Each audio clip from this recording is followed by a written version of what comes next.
Le Livre Rouge, un podcast de Antoine Mouns, réalisé avec l'aide de l'intelligence artificielle.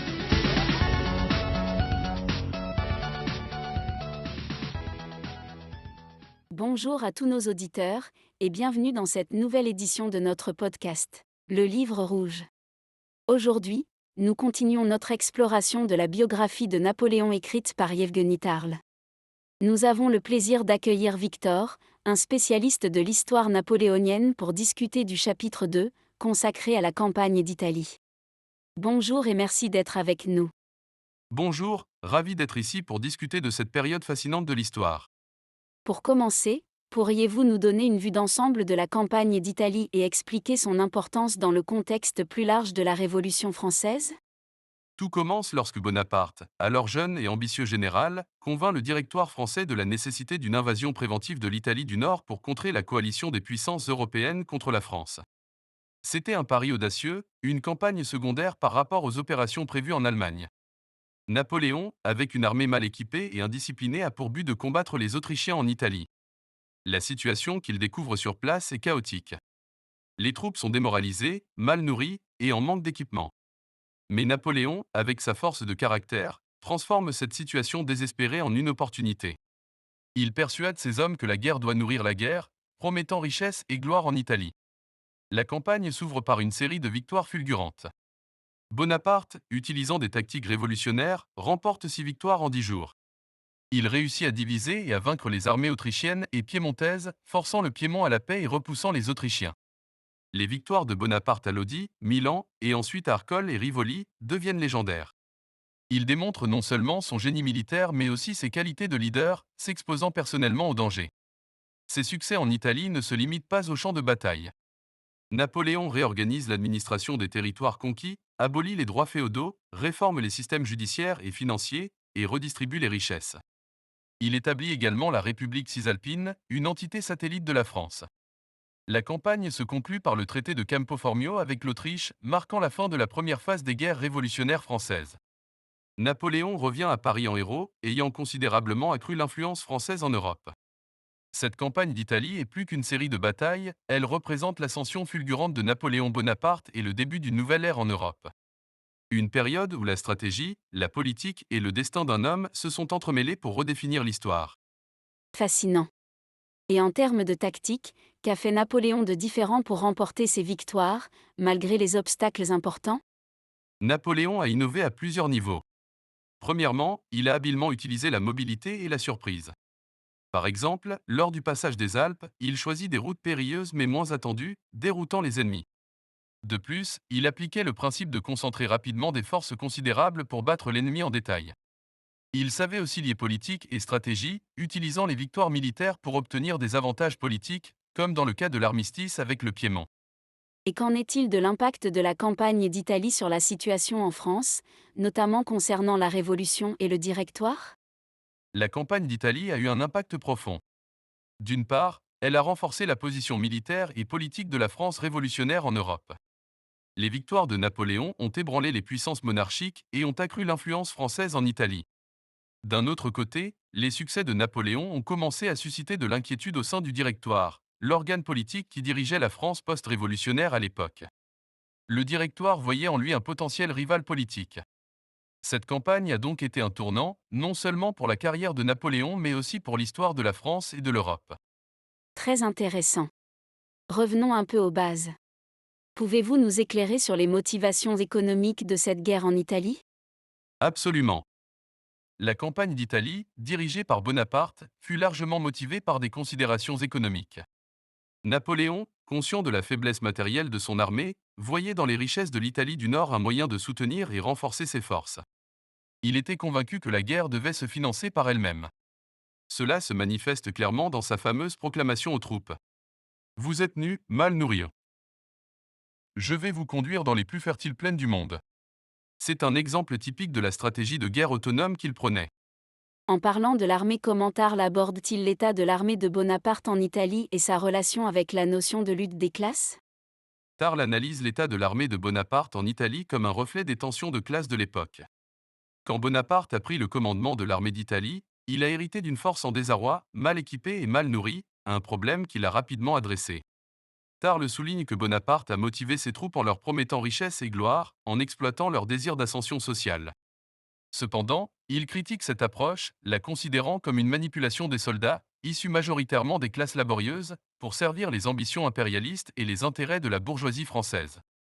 Comment cela se manifeste-t-il concrètement? L'exemple le plus frappant est la pratique de Bonaparte consistant à laisser ses soldats piller les territoires conquis. Bien que cela ait été présenté comme une récompense pour les soldats, Tarle interprète cela comme une manière de détourner l'attention des soldats des inégalités et de l'exploitation qu'ils subissaient. En leur permettant de piller, Bonaparte a non seulement financé son armée sans puiser dans les ressources françaises, mais a aussi temporairement apaisé le mécontentement des troupes en leur offrant un moyen d'acquérir richesse et biens à titre personnel. Pour Tarle, cela reflète une exploitation cynique des aspirations des classes inférieures par une élite dirigeante, incarnée par Bonaparte, dans le but de maintenir et d'étendre le pouvoir bourgeois. En parlant de vision marxiste, comment Yevgeny Tarle, l'historien que nous étudions, interprète-t-il ces actions de Bonaparte? Yevgeny Tarle, dans sa biographie de Napoléon, met en lumière plusieurs aspects de sa stratégie et de sa gouvernance qui reflètent une approche marxiste. Par exemple, lors de la campagne d'Italie, Bonaparte a habilement utilisé les ressources économiques des territoires conquis pour financer son armée. Cette stratégie est illustrée par la façon dont il a imposé des contributions financières importantes aux États italiens vaincus, comme le Piémont et la République de Venise. Tarle interprète ces actions comme une manifestation de l'exploitation économique par une force conquérante au profit des intérêts bourgeois de la France. Par exemple, après la victoire de Bonaparte à Lodi, il a imposé de lourdes contributions financières à la région, et de même à Milan. Ces fonds étaient destinés à soutenir l'effort de guerre français, mais aussi à enrichir la bourgeoisie française. Tarle souligne également que Bonaparte a expédié en France d'innombrables œuvres d'art et autres trésors pris en Italie, illustrant ainsi la dimension matérielle et culturelle de l'exploitation. Comment Tarle interprète-t-il la relation de Bonaparte avec les masses? Tarle critique Bonaparte pour ne pas avoir véritablement servi les intérêts des masses. Bien qu'il ait aboli les droits féodaux et apporté certaines réformes, comme l'introduction du système métrique, Tarle soutient que ces actions bénéficiaient principalement à la bourgeoisie. Bonaparte, selon Tarle, n'a pas cherché à émanciper les classes laborieuses ou à redistribuer équitablement la richesse. Au contraire, sa gouvernance a renforcé la position de la bourgeoisie en Europe, souvent au détriment des travailleurs et des paysans. Cela semble refléter une critique marxiste typique de la consolidation du pouvoir bourgeois. Exactement. Pour Tarle, Bonaparte est un exemple de leader qui, malgré ses talents militaires et son rôle dans la modernisation de l'Europe, a finalement renforcé les structures de pouvoir qui favorisaient les intérêts de la bourgeoisie, consolidant ainsi les inégalités socio-économiques existantes. Très instructif. Merci pour cette analyse approfondie. Nous faisons une pause musicale, et à notre retour, nous continuerons à explorer l'impact de Napoléon sur l'Europe du XIXe siècle. Restez avec nous.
Nous voici de retour après cette pause musicale. Nous écoutions Instrumental Jazz Local Forecast de Kevin MacLeod. Revenons à notre campagne d'Italie. Qui dit Italie, dit papauté. Victor, pouvez-vous nous parler du rôle de la religion et de la papauté tel que vu par Napoléon? Bien sûr. Selon Tarle, Napoléon avait une vision pragmatique de la religion, la considérant moins comme une conviction personnelle que comme un outil politique. Il voyait l'Église catholique, en particulier la papauté, comme un moyen d'exercer une influence sur les masses. Cependant, il était également critique envers le clergé, qu'il percevait comme un vestige de l'Ancien Régime et une menace potentielle pour ses ambitions politiques. Sa relation avec le pape Pie VI, notamment pendant la campagne d'Italie, est un exemple flagrant de cette approche. Par exemple, Napoléon a exercé une pression considérable sur le pape, allant jusqu'à le contraindre à céder une partie importante de ses États et à payer des contributions substantielles. Il utilisait la papauté comme un levier pour asseoir son pouvoir en Italie, tout en limitant l'influence politique du pape. Passons maintenant au rôle de la bourgeoisie et des royalistes. Pourriez-vous élaborer, en particulier sur le contexte du coup d'État du 18 Fructidor et expliquer comment il s'inscrit dans la période post-révolutionnaire, où la bourgeoisie tentait de conserver son pouvoir? Absolument. Le coup d'État du 18 Fructidor, c'est-à-dire du 4 septembre 1797, se produit dans un contexte post-révolutionnaire complexe. Rappelons d'ailleurs à nos auditeurs que durant plusieurs années, la France a eu un calendrier révolutionnaire qui était différent du calendrier actuel que nous utilisons. Bref, à cette époque, la France est gouvernée par le Directoire, un régime qui succède à la Convention thermidorienne. Cette période est marquée par une lutte de pouvoir entre différentes factions, les royalistes, qui souhaitent le retour de la monarchie, les jacobins et les républicains radicaux, et la bourgeoisie, qui cherche à consolider les gains réalisés pendant la Révolution. Et comment la bourgeoisie s'est-elle positionnée dans ce contexte? Elle soutenait le Directoire, qui représentait une forme de gouvernement modéré, face aux menaces royalistes et aux aspirations des républicains radicaux.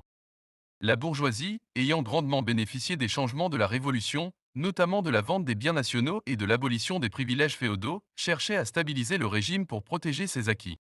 Et quel a été le rôle de Napoléon dans tout cela?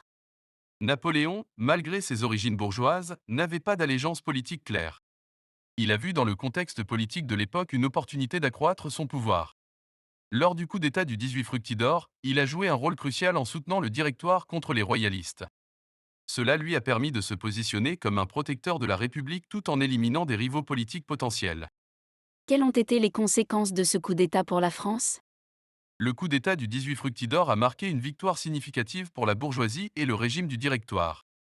Il a effectivement écarté la menace royaliste et stabilisé le gouvernement, permettant à la bourgeoisie de continuer à jouir de ses avantages économiques et sociaux. En outre, cet événement a renforcé la position de Napoléon, lui donnant davantage de latitude pour ses futures campagnes militaires et ambitions politiques. Merci pour ces explications. Nous conclurons notre épisode d'aujourd'hui ici.